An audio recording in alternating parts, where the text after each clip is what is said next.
right, we're going to do something a little different today. This summer, we are looking at the parables of Jesus found in Luke's Gospel, and we started with Good Samaritan. Last week, we looked at the parable of the rich fool, and today we move to another very famous parable called the parable of the prodigal son. And we're going to have a dialogue. I have been in the ordained ministry for 12 years, and about 11 of those, I've had the blessing to work with my father. First in Memphis, I was on his staff, and he was my boss. And then here at Woodmont, where we switched roles, and I'm now his boss. But it is a joy to be able to work with your dad. And so today, we're going to have a conversation. So, Dad, happy Father's Day. Same to you. Haven't bought your gift yet, but I'm going to pick it up after church before we come over later tonight. And make sure we got his mic. He's on Justin's microphone. So there's a book that I want to put out there first. This is written by a guy named Henry Nouwen, who is a phenomenal spiritual author. And he wrote this book back in 1992 after an encounter he had in St. Petersburg looking at Rembrandt's painting called The Return of the Prodigal. And so if you want to dive into this parable deeper, I would recommend this Nouwen book to you because he really goes deep. But there's basically, in this parable, there are three characters, right? And so we're going to talk about these and have some conversation. And what I'm going to do is I'm going to share one of Nouwen's quotes, and then I've got some questions for my dad, and I'm going to let him respond, and then we'll dialogue a little bit. So this is pretty unscripted. The younger son, the prodigal son, Nouwen says this: his decision to leave is a heartless rejection of the home in which he was born and nurtured, and a break from the community and tradition of which he was a part. When Luke says that he left for a distant country, he's talking about a drastic cutting loose from the way of living, thinking, and acting that has been handed down to him from generation to generation as a sacred legacy. More than disrespect, it is a betrayal of the treasured values of family and community. So when the younger son asked for his share of the inheritance, basically what he was saying was, I want nothing to do with this family. I don't want to be around you anymore. Give me my share of the inheritance, and I'm going to go off to another place, and I'm going to be happy, and I'm going to find happiness. And I think the truth is, in just about every family, there's a child that can relate to this. Parents, if you have multiple children, you can probably name the prodigal child that is maybe gone off, and maybe you have a couple, but they've gone off and lived in a foreign land and done some crazy things. So share some of your thoughts about the younger son, the prodigal son. Well, first, I would say that every parable has one overall major message that we are to find, but beneath that you can analyze, like looking at the different characters, and find lots of other sub-messages that certainly speak to all of our lives. And this younger son, there's a couple things I'd say about him. Number one, like so many people, he didn't realize or appreciate what he had until he didn't have it. And think about that and how that applies to all of our lives, because a lot of us don't appreciate what we have until we lose it. I may be talking about our health. I may be talking about our friends that you take for granted until you learn one day they've moved away, or maybe they've died, or loved ones who have died. But it seems to be characteristic of probably all of us to some degree that we don't appreciate what we have until it's not there. And I remember reading one time about the famous Mona Lisa painting that's in the Louvre in Paris, and it was stolen at one point, and it was gone for 2 years. And their statistics showed that during those 2 years, more people came to look at the empty wall where it used to be than looked at it when it was there for the previous 12 years. So often we don't appreciate what we've got until we lose it. A second thing I would say about this younger son is he learned a lesson about friendship. He discovered through experience that there's a difference between your true friends and, as our president would say, your fake friends. As long as he could provide for his friends, as long as his money was there and the party kept going, he was surrounded by so many friends. But once the money went out and the party was over, they were gone. He was by himself. And again, that's a lesson so many people learn in life, often the hard way.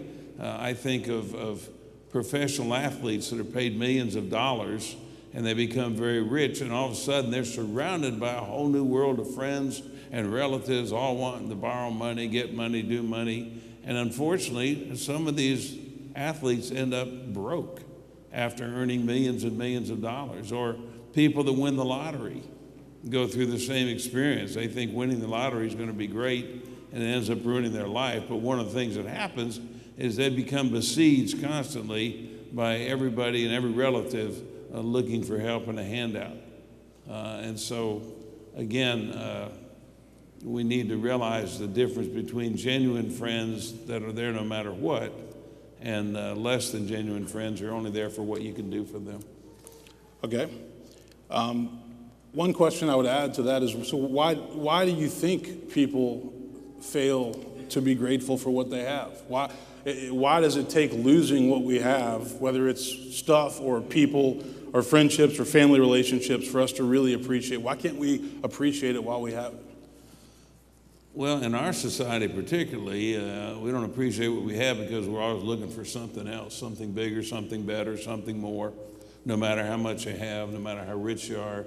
As Rockefeller once said, being rich is like drinking salt water. It makes you thirstier. It doesn't quench your thirst. And so you don't appreciate it because you're always wanting more. But if something happens to you, and 4 years ago when I had heart surgery, and according to what my family told me, I almost kicked the bucket. But every day since then, when I realized how close I came to dying, every day is a gift. And I can't say that I appreciated every day as much, before I had that as I did afterwards, because I was always striving and achieving for something else. But now I appreciate every day, every moment, every person to the fullest. And life's a lot better. All right, let's move on to the older brother. Now says, his lostness is characterized by judgment and condemnation, anger and resentment, bitterness and jealousy, all of which is so pernicious and so damaging to the human heart. He is a proud, unkind, and selfish person who has hidden his feelings for way too long. And then all of a sudden, they come bursting out when his brother returns and a big party is thrown. So here's the older brother who stayed back, was loyal to the father, worked the land, didn't leave, and he's probably doing fine until all of a sudden the prodigal comes home and the party is thrown, and he is absolutely jealous and angry and resentful and all of that. So what are your thoughts on the older brother here? Well, here of course, again, I'm not that person. I want to put that out there in our family, right? You're not the older brother. You're the oldest brother. That's right, the oldest brother. That's right. Once again, he didn't appreciate what he had while he had it. And it's displayed when he says to his father, "What have you ever done for me? Look what you do for my younger brother.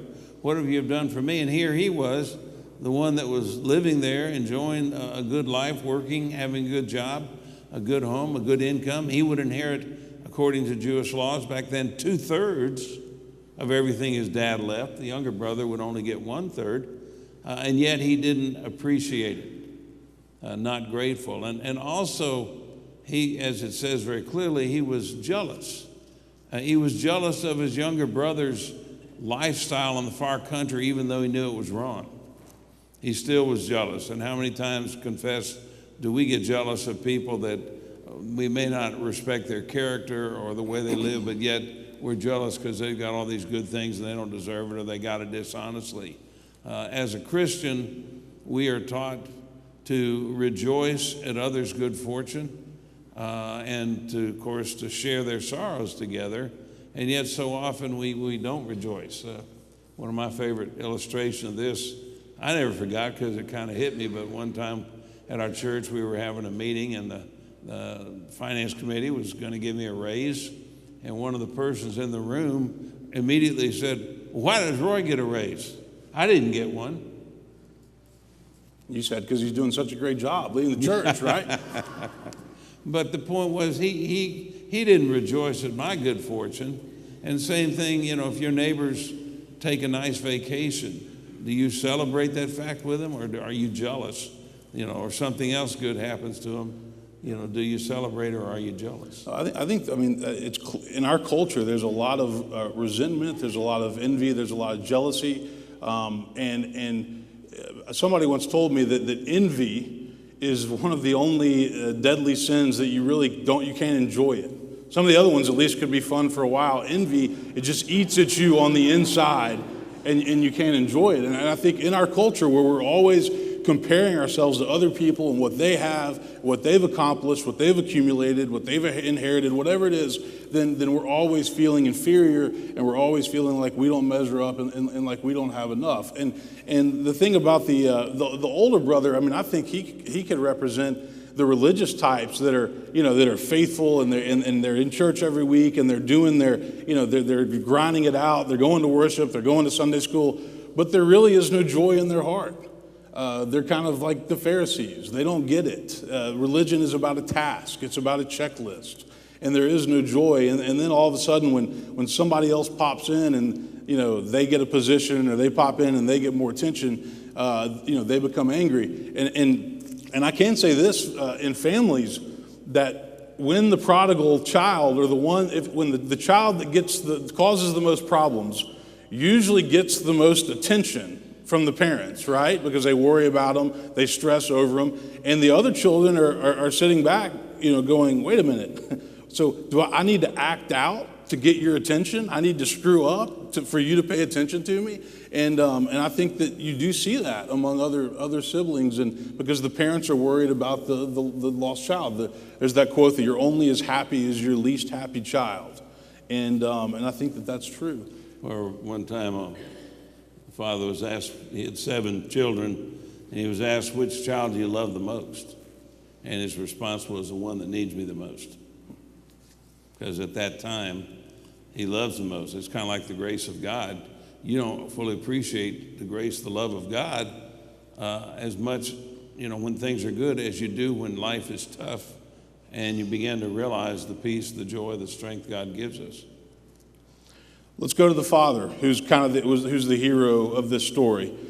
Now and says that Jesus wants to make it clear that the God of whom he speaks is a God of compassion who joyously welcomes repentant sinners into his house to associate and eat with people of ill repute, therefore does not contradict his teaching about God, but does in fact live out this teaching in everyday life. If God forgives the sinners, then certainly those who have faith in God should do the same. If God welcomes sinners home, then certainly those who trust in God should do likewise. If God is compassionate, then certainly those who love God should be compassionate as well. And so the picture that is being painted, if the God in this parable if the father in this parable represents God, then this is a God of compassion, this is a God of forgiveness, this is a God of open arms and welcome. But yet, isn't it amazing that that's not the image of God that so many people in our culture have? Yeah, I think you're right. When it comes to the father, I say he's kind of a good news, bad news situation.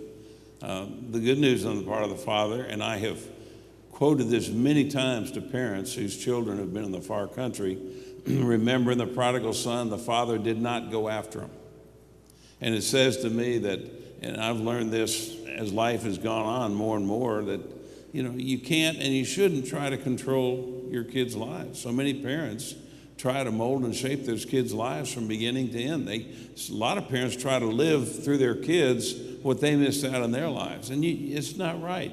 You've got to let the kids go off and live their own life and love them. And if they go in the far country, if they're living a kind of life that's not necessarily good and certainly not one that you would condone, if you try and go after them and change them, all you're going to do is drive them further into the far country.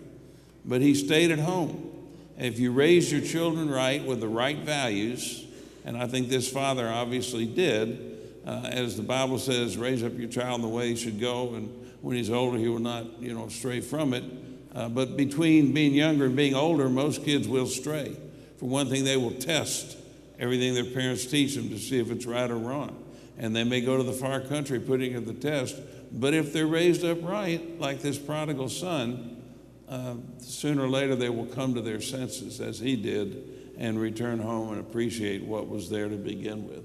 So I don't think you can control your children, and especially when they're in the far country, you don't want to enable them, although in this case we can debate, did the father enable his son's not so good lifestyle by giving him so much? And I think sometimes parents make that mistake too.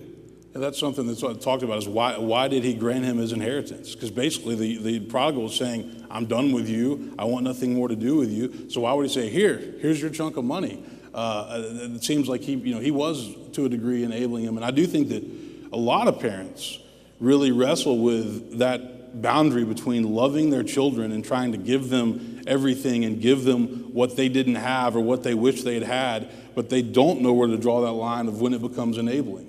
And a lot of dysfunctional behavior on the part of the child gets enabled because the parents continue to support them when they maybe shouldn't, when they should say, no, you're now on your own. Statistics now show that kids are moving back at home after college, at least for a little while. Well, that's okay for a little while, but at what point do you say, you got to fly, you got to go? And I think a lot of parents really wrestle with where that line is.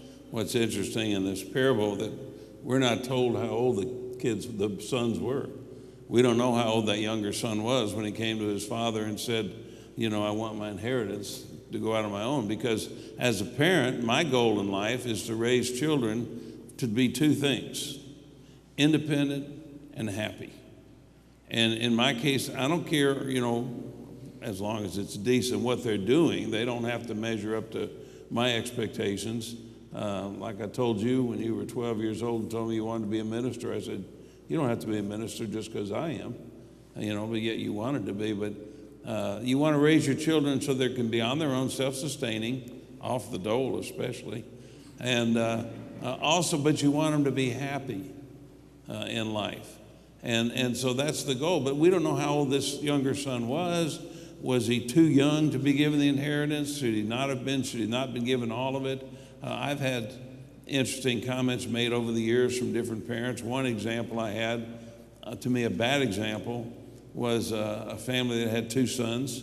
And the oldest son, they were so strict on. They were too strict on him. And they really created a sort of an introverted child because they were so dominating and strict on him. So with their second son, who was quite a bit younger, they decided to take the opposite approach, which was even worse. They gave him a credit card and said, go out and have a good time. So here this kid, and when he was just 15 years old, had an unlimited credit card to go out, take all his friends to dinner. And believe me, he had a lot of fake friends. They loved to go out with him as long as he was picking up the tab. But then when it came to the important things in life beyond just that, this child went through some pretty rough times, even running away from home, disappearing, and so on like that. So you got to be smart enough to know when it's right to give and when not to. I had another father that made a comment to me that I thought was interesting, and I, to this day, don't know how well he lived up to it, but he was a successful man, had a lot of money, worldly successful, and but he had 3 kids, and he told me that he was not leaving his money to his kids. And I said, why? Why not? And he said, because it'll ruin their lives. He said, if I leave them all this money, they're not going to make their own lives. They're not going to work. They're not going to do it on their own. They're just going to be ruined by what I leave them. And I never heard that before. I guess I'd never been in a situation to think about having too much money to leave your kids. Unfortunately, you'll never have to. I was going to say, you're not going to listen to that guy, are you? No ruining the Stauffer lives. Well, we need to wind this down, and Tom's going to sing a song for Father's Day. But so if the father in this parable, if Jesus is trying to teach us about who God is, the true nature of God, what else would you say about how this parable helps us understand God and who God is and how we relate to God in our lives? Well, you mentioned forgiveness, which is another whole subject we can talk about, but you'll notice that the father, forgave the son, put on the ring and the robe and the fatted calf and the sandals and all that, signs of the fact that he, when God forgives us like this father represents, he treats us as if we'd never done wrong. And I've always struggled with that question when I am offended by someone and I want to forgive them, and yet I can't get over what they did or forget what they did, and I think, have I really forgiven them? Have I really forgiven them? So you always have that kind of question there. But the other thing I would say is that this father represents God in a way that I would challenge all fathers here today to think about. It's one thing to be a physical father. Most anybody can do that. That's not that hard. But to be a spiritual father to your children is far more important than being just a physical father. And this father represents God's love, God's forgiveness. God lived through him. And that's why he is such an outstanding person. We'll close with prayer. Loving God, thank you for this parable. Thank you for the lessons that it teaches us about life, about family, most importantly about you. Help us to live the way this father did, and we're grateful for the teachings of Christ. Amen.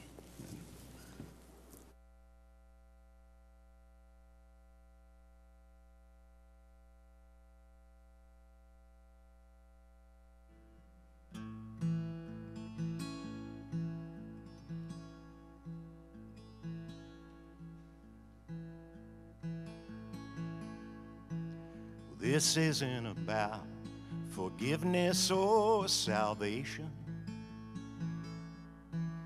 Don't get me wrong, I'm grateful as can be. It's more about a quiet conversation with someone who meant all the world to me. I had another father on the earth, Lord. You took him young, and I didn't understand. It's good to know you're always up there listening. But Father, could I talk to my old man? It's April now, and I hear the trout are running. Men marching down the fairways to the green. My mother's here to visit us for Easter. But someone's always missing from the scene. This isn't about the mighty King of glory. It's more about Prince Albert in a can. Oh, I'd love to smell his pipe and hear him laughing. So, Father, could I talk to my old man?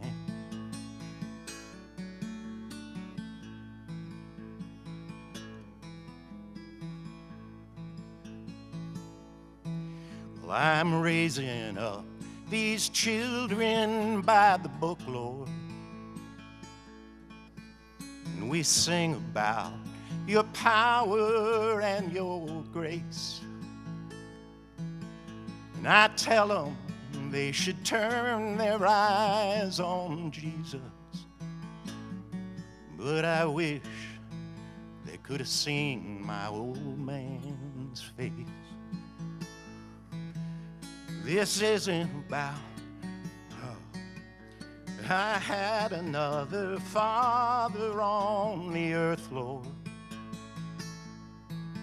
You took him young, and I didn't understand.